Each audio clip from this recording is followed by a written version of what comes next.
आप सभी लोगों का स्वागत करता हूं आपके अपने परिवार ऑनलाइन लर्निंग क्लास में। तो फ्रेंड्स, आज हम रीजनिंग के कुछ क्वेश्चन करने वाले हैं। तो आइए देखते हैं फर्स्ट क्वेश्चन। फ्रेंड्स, पहला क्वेश्चन है कि एक त्रिभुज के कोण 2:3:4 के अनुपात में है, तब सबसे बड़े और सबसे छोटे कोण का योगफल क्या होगा। तो जब भी कभी एंगल जो है रेशियो में दे तो उसे हम लोग एक्स के फॉर्म में मानते हैं। देखिए यहाँ पे जो रेशियो दिया हुआ है कोण के अनुपात का, वो दिया हुआ है 2, तो इसको मानेंगे 2x। दूसरा दिया हुआ है 3, तो इसको मानेंगे 3x। और तीसरा दिया हुआ है 4, तो इसको मानेंगे 4x। अब देखिए, हम लोग को पता है कि त्रिभुज के तीनों कोणों का योग जो होता है वह होता है 180 डिग्री। यानी ये तीनों कोण का जो योग होगा ये कितना के बराबर होगा, ये 180 के बराबर होगा। तो यहाँ पे क्या हो जाएगा, 3 × 5 5 4 9x, 9x बराबर हो जाएगा 180। तो देखिए 9 से काटेंगे तो कितना बार में कटेगा, यहाँ पे कट जाएगा 20 बार में। तो x बराबर कितना आ जाएगा, 20 डिग्री आ जाएगा। अब देखिए, निकालने के लिए बोल रहा है बड़ा कोण और सबसे छोटे कोण का योग निकालने के लिए बोल रहा है। तो सबसे पहले हम लोग जो है कोण निकालेंगे। तो कोण क्या हो जाएगा, तो देखिए यहाँ पे पहला है 2x, तो यहाँ पे 2 गुना x का मान रखेंगे 20 डिग्री। तो यहाँ पे कितना आएगा, 40 डिग्री, यानी कि ये आ गया 40 डिग्री। फिर दूसरा निकालेंगे तो दूसरा कितना हो जाएगा 3x, तो 3 गुना यहाँ पे लिखेंगे 20 डिग्री, तो हो जाएगा कितना 60 डिग्री। फिर तीसरा निकालेंगे तो क्या होगा, तीसरा निकालेंगे तो हो जाएगा 4x, तो यहाँ पे हो जाएगा 4 गुना 20 डिग्री, तो यहाँ पे कितना आ जाएगा, यहाँ पे आ जाएगा 80 डिग्री। कितना आ जाएगा, 80 डिग्री। अब देखिए ये तीनों में सबसे बड़ा और सबसे छोटा कौन है, तो सबसे बड़ा देखिए 80 डिग्री है और सबसे छोटा है 40 डिग्री। अब ये दोनों कोणों का जो है यहाँ पे पूछ रहा है योगफल। तो ये दोनों कोणों का योगफल क्या हो जाएगा, 80 डिग्री और 40 डिग्री मिला करके 120 डिग्री। यानी कि हम लोग का जो आंसर होगा क्या होगा, 120 डिग्री होगा। और 120 डिग्री देखिए ऑप्शन नंबर सी में है, तो ऑप्शन नंबर सी जो है राइट आंसर हो जाएगा।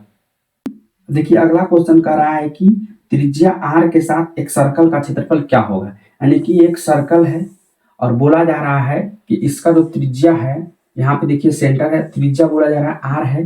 तो r त्रिज्या वाले सर्कल का एरिया क्या होता है, तो यहाँ पे डायरेक्ट जो है फॉर्मूला ही पूछ लिया गया है। तो इसका जो क्षेत्रफल होता है वह होता है पाई r स्क्वायर। तो यहाँ जो वृत्त का क्षेत्रफल हो जाएगा पाई r स्क्वायर। अब देखिए पाई r स्क्वायर जो है ऑप्शन नंबर ए में है, तो ऑप्शन नंबर ए जो है हम लोग का सही आंसर हो जाएगा।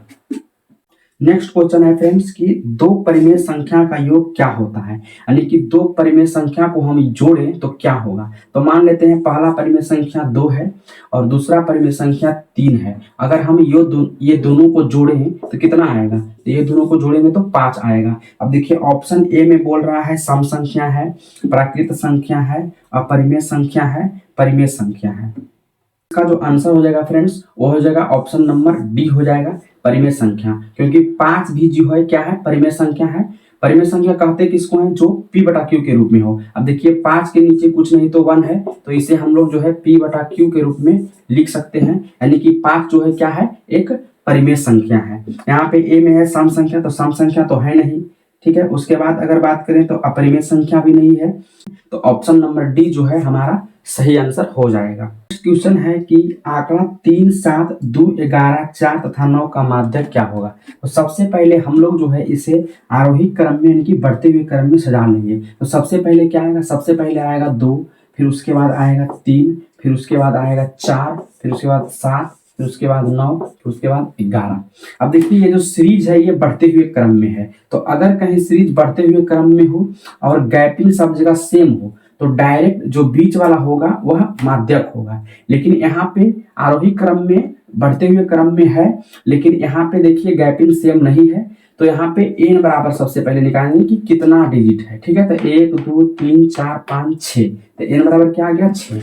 अगर n बराबर सम हो तो माध्यक का फॉर्मूला होता है, ठीक है, मीडियन का फॉर्मूला होता है, क्या होता है 1/2 इंटू n/2वां पद प्लस n/2 प्लस 1वां पद, ठीक है, ये फार्मूला होता है। अब देखिए 1/2 इंटू n का मान कितना है 6/2वां पद प्लस 6/2 प्लस 1वां पद। अब देखिए यहाँ पे 2 से काटेंगे 3 बार में, 2 से काटेंगे 3 बार में, तो यहाँ पे क्या आएगा 1/2 इंटू तीसरा पद प्लस 3 चौथा पद। देखिए 1/2 इंटू, यहाँ पे देखिए 3वां पद क्या है, तो 3वां पद यहाँ पे देख सकते हैं 4 है, और चौथा पद क्या है, तो यहाँ पे चौथा पद देख सकते हैं यहाँ पे 7 है, तो यहाँ पे क्या आ जाएगा, यहाँ पे आ जाएगा 1/2 गुने 11 आ जाएगा। अब यहाँ पे देखिए गुना करेंगे तो 11/2 आएगा, 11/2 यानी कि 5.5 आएगा, और ये आंसर हो जाएगा। तो 5.5 जो है ऑप्शन नंबर बी में है, तो ऑप्शन नंबर बी जो है सही आंसर हो जाएगा। नेक्स्ट क्वेश्चन है कि यदि अल्फा और बीटा बहुपद f(x) = x² plus x plus 1 के मूल हो तो 1/अल्फा प्लस 1/बीटा का मान जो है क्या होगा। तो सबसे पहले हम लोग यहाँ पे अल्फा प्लस बीटा और अल्फा इंटू बीटा का मान निकालेंगे। तो उसके लिए सबसे पहले हम लोग को a निकालना होगा, b निकालना होगा और उसके बाद c निकालना होगा। तो a जो होता है x² के गुणक होता है यानी कि 1 हो जाएगा, b जो है x का गुणक हो जाता है यानी कि ये भी 1 होगा, और c जो है जो बच जाता है वो होता है यानी कि ये भी 1 होगा।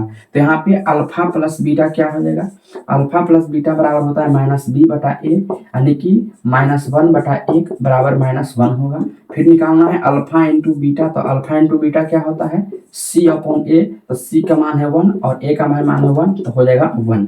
अब यहाँ पे हम लोग के निकालने के लिए बोला जा रहा है 1/अल्फा प्लस 1/बीटा निकालने के लिए बोला जा रहा है। अब देखिए यहाँ पे हम लोग अल्फा बीटा एलसीएम लेंगे, तो अल्फा से अल्फा कटेगा तो बीटा से 1 में गुणा करेंगे तो बीटा, प्लस बीटा से बीटा कटेगा तो अल्फा से गुना करेंगे तो अल्फा। अब यहाँ पे देखिए अल्फा प्लस बीटा का मान निकाले हुए, क्या निकाले हुए -1, और अल्फा इंटू बीटा का मान निकाले हुए, क्या निकाले हुए 1, रख देंगे तो क्या आ जाएगा आंसर -1। अब देखिए -1 जो है ऑप्शन नंबर सी में है, तो यही जो है हम लोग का सही आंसर हो जाएगा।